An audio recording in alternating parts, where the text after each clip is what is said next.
Olá, está no ar mais um JR Entrevista. Eu sou a Tainá Farfan e hoje a nossa conversa é com a ministra dos Direitos Humanos e da Cidadania, Macaé Evaristo. Ministra, seja muito bem-vinda ao JR. Obrigada. É um prazer te receber e, claro, a casa é sua. Ministra, já quero começar perguntando de um assunto que está movimentando a política nacional e, claro, a população, uma grande preocupação em relação ao presidente Luiz Inácio Lula da Silva, a saúde dele. Ele acabou passando por uma cirurgia durante a noite de segunda para terça-feira, uma cirurgia de emergência.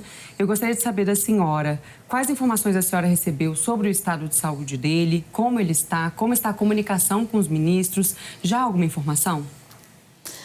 Olha, a saúde do presidente Lula, eu vou dizer assim, no geral, ele é um homem muito forte, né? A gente que faz agenda com o presidente Lula, a gente sempre se surpreende com a vitalidade que ele tem. Ele é um homem que se cuida muito. A gente fica um pouco assustado, mas a gente sabe também que o que aconteceu é em função de uma queda que ele sofreu recentemente. E é um episódio que parece que é uma coisa que não causa muito assombro, né, à primeira vista. E as notícias que a gente tem são boas, né, de prognóstico, que ele está bem, já está conversando, está na UTI para efeito de monitoramento. Então, isso acaba deixando a gente mais tranquilo. Vocês tinham até um evento, né, programado para essa semana por conta do Dia Internacional dos Direitos Humanos. Ele já vem reclamando de dores, ministra, em outros encontros, ou não? Foi algo surpresa mesmo? Não, foi surpresa mesmo. Na semana passada, eu estive com o presidente Lula numa agenda no Uruguai, no encontro do Mercosul. Retornamos na sexta-feira, ele estava ótimo, né? Então, é uma intercorrência. Agora vamos aguardar e todo mundo, claro, com o presidente Lula nas suas orações para ele, daqui a pouco, estar aí de volta firme e forte. Por enquanto, ele segue em São Paulo. Tem alguma notícia de quando ele retorna para Brasília? Não, não tenho. Então, tá bom. Ministra, a senhora já está há quase 3 meses à frente da pasta, que sofreu uma troca de comando abrupta e por um motivo que chocou o país, que foram as denúncias de assédio sexual contra o ex-ministro Silvio Almeida. Diante desse histórico, quais mudanças a senhora fez na pasta para garantir que os direitos fundamentais e das mulheres estão sendo preservados e como esse fato influenciou nas políticas públicas da pasta? Olha, primeiro, acho que é importante eu gosto sempre de falar de assédio, né, é falar de um episódio que é triste, mas que infelizmente ainda está muito presente dentro das instituições. Porque o assédio, ele nada mais é do que fruto de um sistema machista, né, que está presente na sociedade brasileira e que a gente precisa coibir. O próprio presidente Lula, ele estabeleceu decreto sobre política de coibir assédio nas instituições públicas e eu penso que essa metodologia ela precisa ser levada para todos os lugares. As instituições, eu falo, o que tem na sociedade não é prerrogativa de um lugar ou do outro. Então, no Ministério dos Direitos Humanos, uma das questões que a gente tratou foi de estabelecer procedimentos internos, melhorar os procedimentos internos no que diz respeito à apuração de denúncias. Então, nós tivemos uma ação de fortalecimento da ouvidoria. A ouvidoria do Ministério dos Direitos Humanos, ela tem uma característica, porque ela não é só a ouvidoria do Ministério. Então, o que a gente fez foi setorizar a ouvidoria.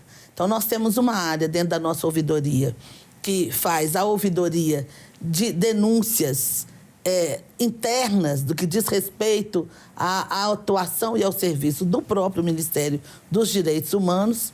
A gente tem uma área que cuida do Disque 100 e essa área é muito importante, porque o Disque 100 é aquele serviço nosso que recebe denúncias de violação de direitos humanos. Né? Então, por exemplo, uma área que recentemente a gente atuou muito, violência política de gênero. A gente estava no período eleitoral, mulheres candidatas, muitas vezes essas mulheres, por ser mulheres, são vítimas de violência no seu exercício de militância, de luta política, ou no seu exercício, seja vereador, ou seja uma liderança comunitária. Então, o Disque 100, ele recebe denúncias de violação de direitos humanos de diferentes áreas e essas denúncias, elas não são apuradas dentro do próprio Ministério. Elas, no geral, elas são encaminhadas para outros órgãos. Elas são encaminhadas, por exemplo, aos estados e municípios, quando se trata de violação de direito de criança e adolescente, porque quem vai apurar, quem vai acompanhar o caso, no caso de violação de direito de criança e adolescente, são os conselhos tutelares. E a gente tem uma outra área da ouvidoria, que a gente chama a Ouvidoria Nacional de Direitos Humanos, que é quando a gente está intermediando e fazendo a escuta de comunidades tradicionais, populações indígenas, ou situações de conflitos que a gente tem em determinada região, ou denúncia, por exemplo, a gente tem denúncia que numa determinada região no país está acontecendo uma série de episódios de exploração sexual de criança e adolescente. Então, nós temos um expediente, uma normativa que a nossa ouvidoria articula várias outras instituições públicas e a gente vai até esses territórios e faz a escuta da comunidade. E, a partir dessa escuta, a gente encaminha uma série de procedimentos que envolvem o Ministério Público, as defensorias públicas, as instituições, muitas vezes, de base local. Então, eu acho que essa área foi uma área que a gente teve um cuidado, porque, muitas vezes, como ela é uma área grande, as questões específicas do Ministério, então, às vezes, elas vão perdendo relevância. E a gente não pode deixar que perca relevância.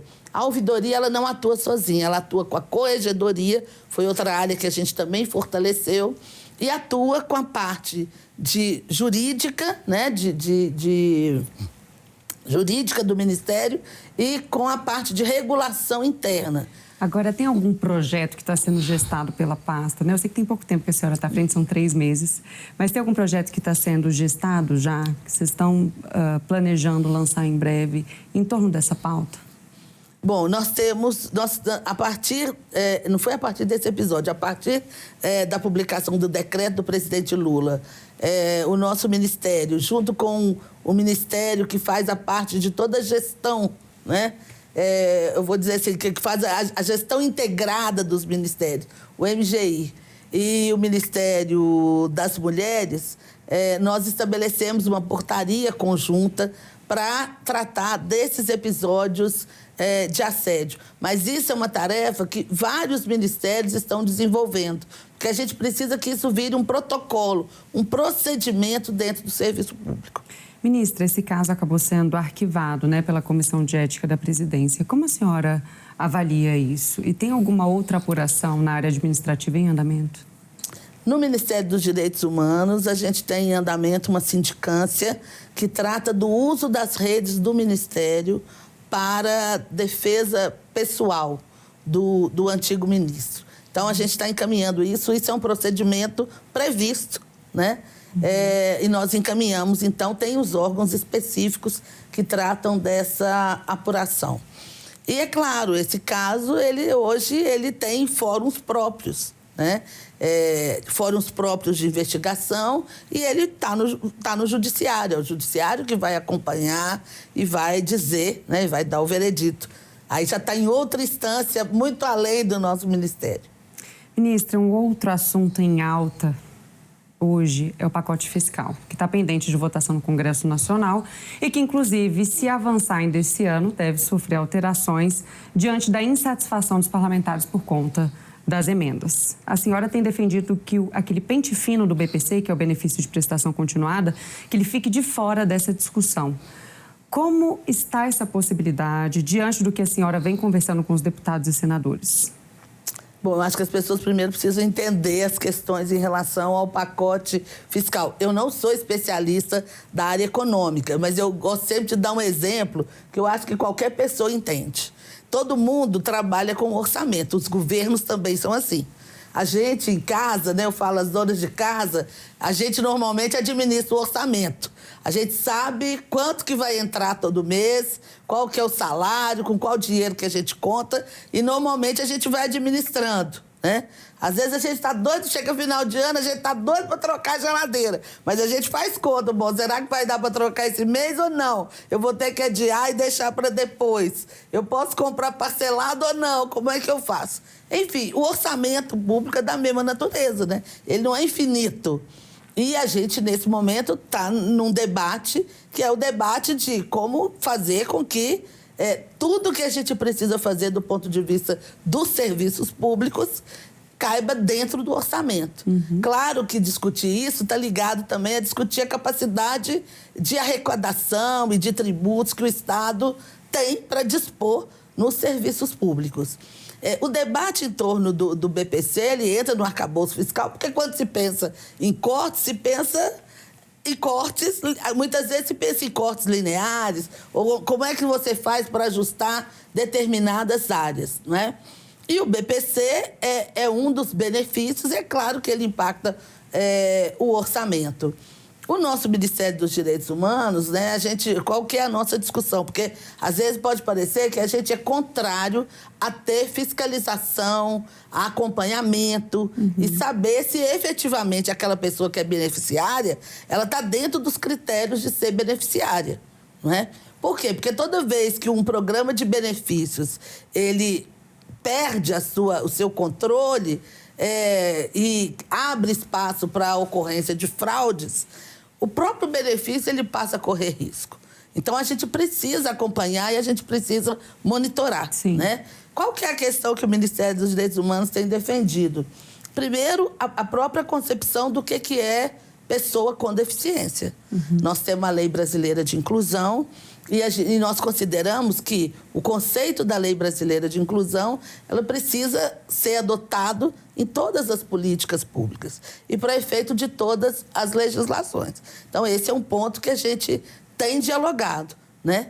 A outra questão porque uma coisa é o que diz o marco normativo, a outra questão é a implementação, é o monitoramento, é como que é feito o monitoramento desde a concessão à continuidade do benefício. Por quê? Quando a gente está falando de pessoas com deficiência, a própria lei ela vai dizer, né? É a pessoa que ela tem uma deficiência física, sensorial, motora, né? Que por um tempo ilimitado, quer dizer, a priori a gente não pode prever quando vai cessar, ela tem, né, uma condição diferente em relação às barreiras que são interpostas muitas vezes pela própria sociedade. Né? Eu queria, por exemplo, dar um exemplo. Hoje, com o advento da tecnologia, muitas vezes, por exemplo, anteriormente, uma pessoa perdia uma perna e significaria que ela teria que necessariamente andar de muleta, por exemplo. Né? Hoje, a ciência avançou. A gente tem novas tecnologias. Muitas vezes você tem, hoje, pernas, né? Equipamentos que vão substituir e a pessoa vai conseguir andar, por exemplo, sem muleta, coisa que anteriormente ela não conseguia. Gente, eu estou tentando aqui dar um exemplo, assim, a grosso modo, para a gente entender que as barreiras nem sempre elas são eternas, elas não mudam. Não, a ciência e a tecnologia, a gente defende que cada vez mais se tenha pesquisa para elas desenvolverem, para que as pessoas cada vez tenham menos barreiras, que as impeçam de ser, vou dizer, excluídas na sociedade, excluídas socialmente. Então, o BPC ele entra nesse debate, né? Que para nós é o ponto ali no Congresso, assim, do que está sendo discutido e que a senhora está reivindicando? Não, o que nós estamos reivindicando primeiro, que quando a gente está falando de ajuste fiscal, que você pense esse ajuste fiscal, primeiramente, em cima dos maiores salários, das grandes fortunas. Tem temas do Brasil que são muito difíceis.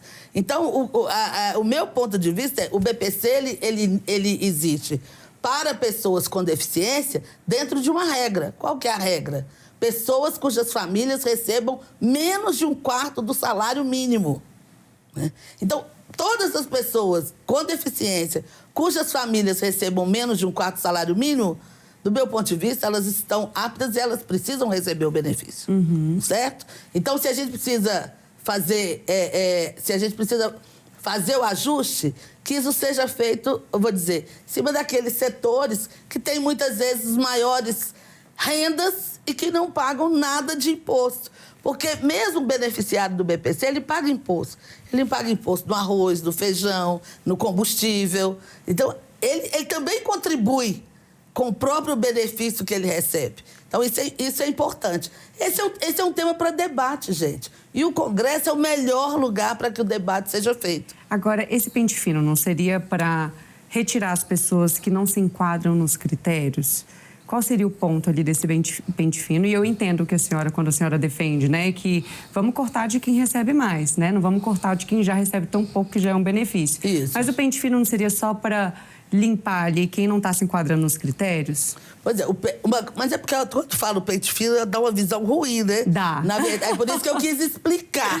Eu falei, nós não estamos contrários, né? Nós não somos contrários ao devido monitoramento e à apuração. Por exemplo, eu vou dizer uma palavra horrível, mas é isso.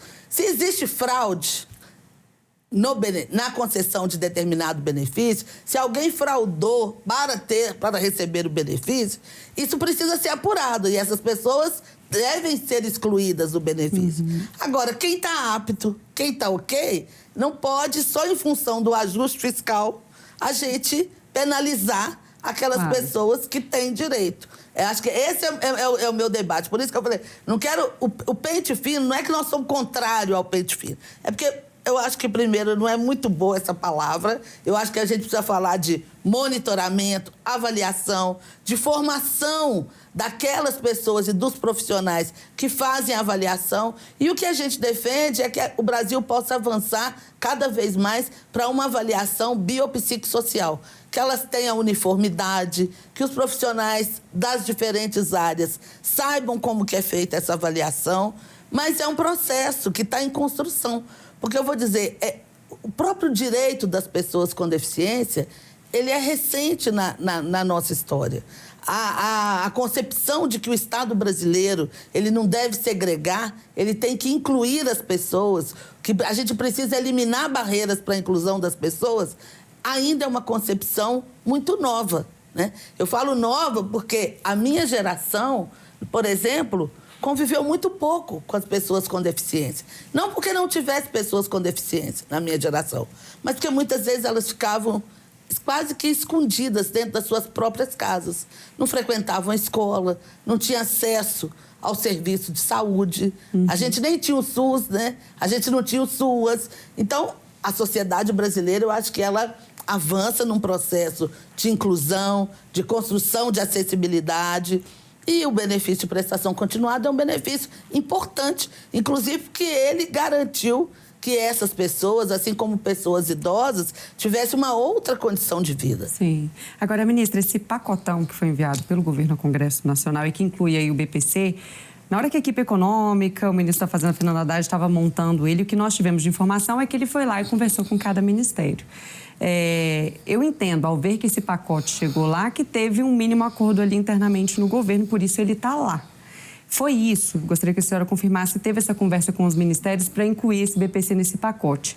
E mais um ponto, já que a senhora trouxe, né, a taxação dos super ricos e tudo, quais seriam as outras alternativas fiscais que a senhora considera que seriam mais viáveis, mais justas, digamos assim, de estarem incluídas nesse pacotão? Eu acho que a gente tem tramitando no próprio Congresso a reforma tributária, que é um aspecto que a gente precisava, o Brasil precisa se dedicar a pensar sobre ela. E é claro, a gente precisa pensar em taxação das grandes fortunas. O Brasil, né, é um país em que, eu vou dizer, os ricos, e aí eu não gosto de usar a expressão rico, gente, porque a gente está falando de gente que tem muito dinheiro, entendeu? Muito dinheiro. Eles pagam pouquíssimo imposto perto de uma pessoa que ganha salário mínimo. Então, a gente precisa pensar sobre isso. É muito desigual a forma que é taxada uma pessoa que ganha um salário de R$ 1.500 por mês e uma pessoa que ganha milhões, né? Por quê? Porque ela compra um pacote de arroz no mesmo preço. Só para a gente dar uma ideia, né? Então, eu acho que esse é um tema difícil, é um tema que muitas vezes a gente não tem a devida apropriação, mas é importante. Eu acho que o Congresso é o melhor lugar para isso ser debatido. E por isso que a gente defende a democracia, para a gente ter espaço para o contraditório, para que outras pessoas possam olhar para os processos e contribuir. Quer dizer, a ideia de um projeto de lei é que ele seja aprimorado, né? tanto quando um deputado encaminha um projeto de lei, assim como quando o executivo encaminha um projeto de lei, a ideia é que ali ele possa ser aprimorado e ser melhorado. Isso é o que a gente espera. Ministra, vou dar um recado aqui, tá ótimo bate-papo, mas só dar um recadinho aqui para quem está acompanhando a gente. Você pode assistir ao JR Entrevista na Record News, no Portal R7, no Play Plus, no Jornal da Record, no JR 24 horas, à 00:30 e também nas nossas redes sociais. Ministra, nos últimos dias, repercutiu muito o caso de um homem negro que foi jogado de uma ponte por um policial militar em São Paulo. A senhora tem defendido que é preciso haver uma reforma na formação de policiais. O que, na sua opinião, deveria mudar para garantir a proteção dos direitos humanos nessas abordagens? Bom, eu tenho defendido, acho que, duas questões muito importantes. Primeiro, a participação das pessoas no debate e na construção das políticas públicas de segurança. Isso por quê? Porque, tradicionalmente, a segurança pública ele foi um tema que, eu vou dizer assim, ele ficou um pouco aprisionado dentro das próprias corporações. Mas a segurança pública ela é um direito, e ela é um direito de todo e qualquer cidadão. Então, associada a essa ideia de que a gente precisa democratizar o debate sobre segurança pública, para mim, significa que a gente precisa repensar a formação dos policiais e dos agentes de segurança pública. Porque, historicamente, no Brasil, eles são formados dentro de uma ótica especificamente da repressão. Né? E eles aprendem a olhar para o cidadão como um inimigo. E não é, né? Na verdade, a gente precisa ser olhado como pessoas que esperam a proteção desses agentes de segurança. Isso é muito ruim. Primeiro, porque expõe os bons agentes, os bons policiais, eu não gosto muito dessa coisa de bom e mal, mas as boas práticas, quando acontecem episódios como esse, as boas práticas elas acabam sendo anuladas. E a gente tem boas práticas, né? Ao mesmo tempo, os erros, os equívocos, as pessoas que escondem atrás da farda, muitas vezes até para praticar atos que são criminosos, né? Também, muitas vezes, utilizam dessa representação, desse lugar que ocupa, para produzir uma certa blindagem à sua atuação que é incorreta. Então, eu acho que o que eu defendo fortemente precisamos cada vez mais ampliar o debate sobre segurança pública, porque o cidadão e a cidadã têm o que dizer, não é só a cidadã dos bairros nobres que têm o que dizer sobre segurança pública. A periferia, a favela, as pessoas que moram na área rural, no campo, elas têm o que dizer. O que elas esperam? Como que elas pensam que é preciso trabalhar e articular a segurança pública? Porque ninguém quer ficar à mercê da violência. Então, acho que esse é um aspecto importante. E, ao mesmo tempo, eu defendo que a gente pense, né, repense a formação dos policiais, numa perspectiva cidadã, né? E é possível isso, é possível repensar todo esse sistema.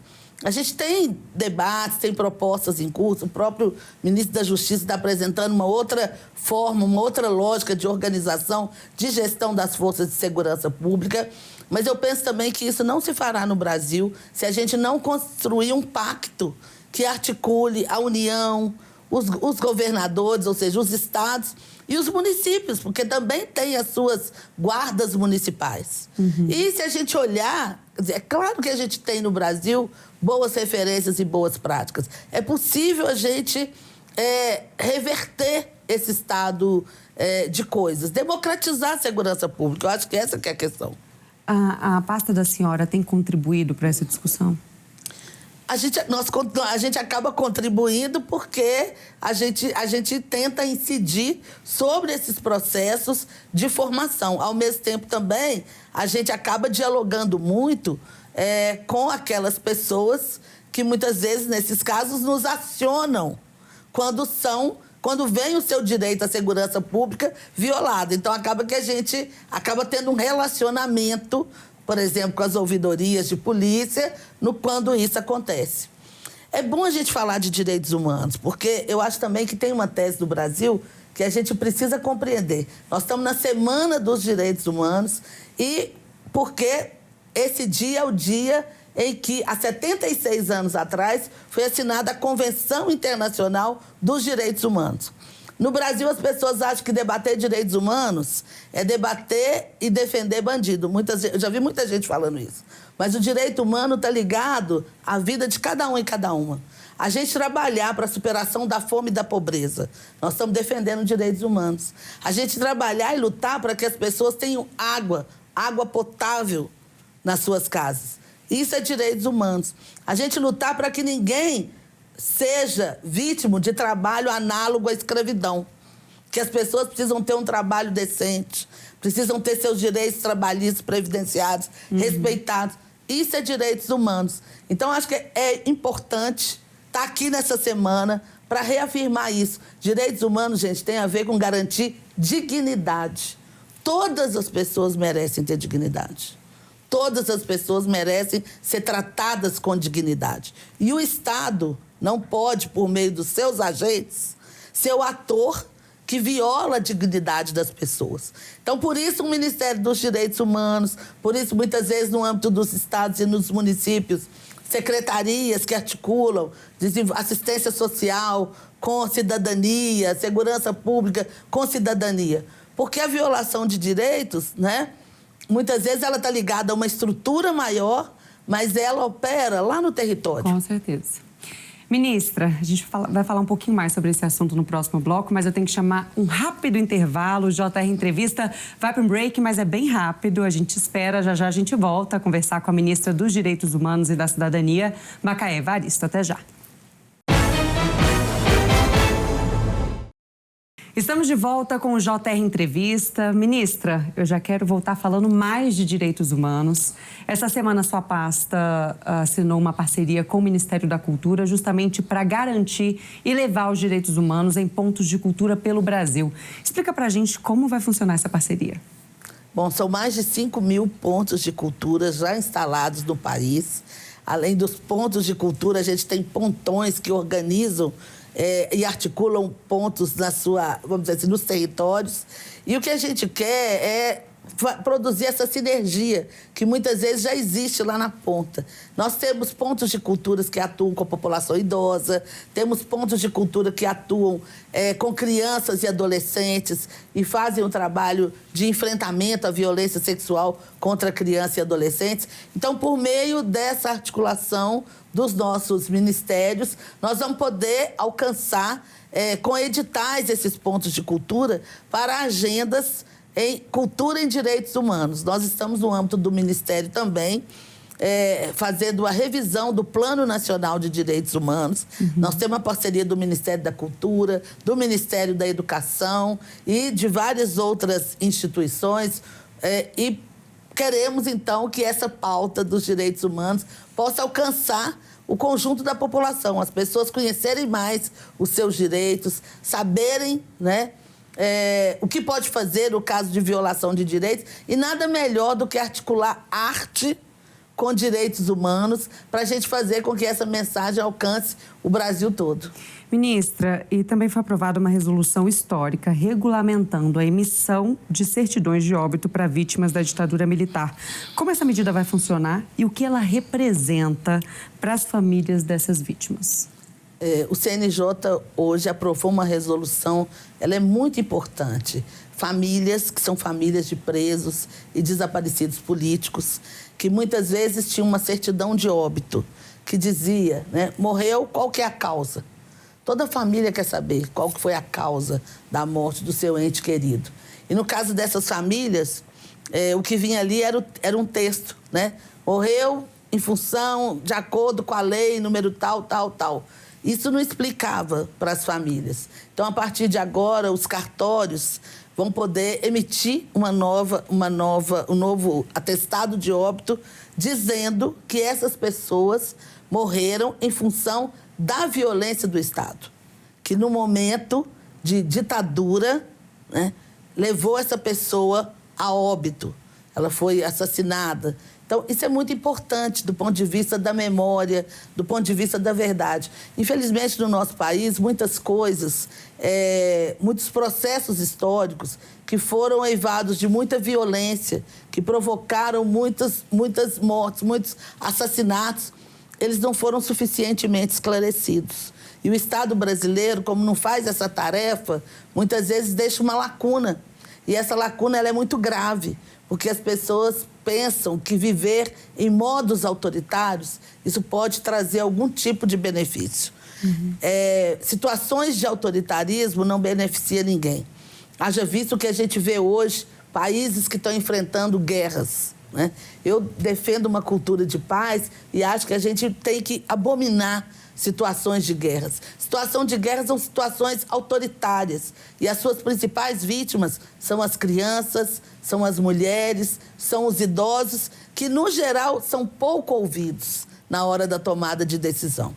Então, a gente precisa, acho que com esse ato, o Conselho Nacional de Justiça, ele dá uma demonstração importante, que a gente precisa olhar para o nosso passado, estabelecer a memória e a verdade. E é isso que a gente está fazendo hoje para todas essas famílias de presos e desaparecidos políticos, no momento que o Brasil está discutindo isso, né? Em função do filme que está sendo aí, está todo mundo trabalhando para ser indicado ao Oscar, que traz a história do Marcelo Rubens Paiva. Ministra, já caminhando aqui para o finalzinho da nossa conversa, a pasta da senhora tem um novo programa, que é o programa Viver Sem Limites, para pessoas com deficiência. Conta pra gente como é que funciona esse programa. O novo Viver Sem Limites é um programa que o nosso Ministério tem a tarefa de coordenar, mas que tem ação nos vários ministérios. Então, por exemplo, nós temos uma série de ações com o Ministério da Educação, aquisição de ônibus acessível. Já foram adquiridos mais de 1.500 ônibus com acessibilidade para disponibilizar os municípios para o transporte de estudantes com deficiência. Formação de professores, que é uma área também muito importante. Formar na área da pedagogia inclusiva, formar novos professores de letras libras, formar professores de salas de recurso multifuncional, o professor para saber lidar com a criança com deficiência e saber eliminar as barreiras que podem ter dentro de uma sala de aula para fazer efetivamente a inclusão. Então, esse é um dos exemplos, mas o Viver Sem Limites tem ação na área da saúde, por exemplo. Nós conseguimos ampliar o número de centros de reabilitação no Brasil, isso é muito importante para a pessoa com deficiência, ter centros especializados de reabilitação que vai fazer com que ela possa, muitas vezes, melhorar imensamente a sua condição física. Então, a gente tem uma série de ações, a construção, por exemplo, de salas multissensoriais dentro do INSS.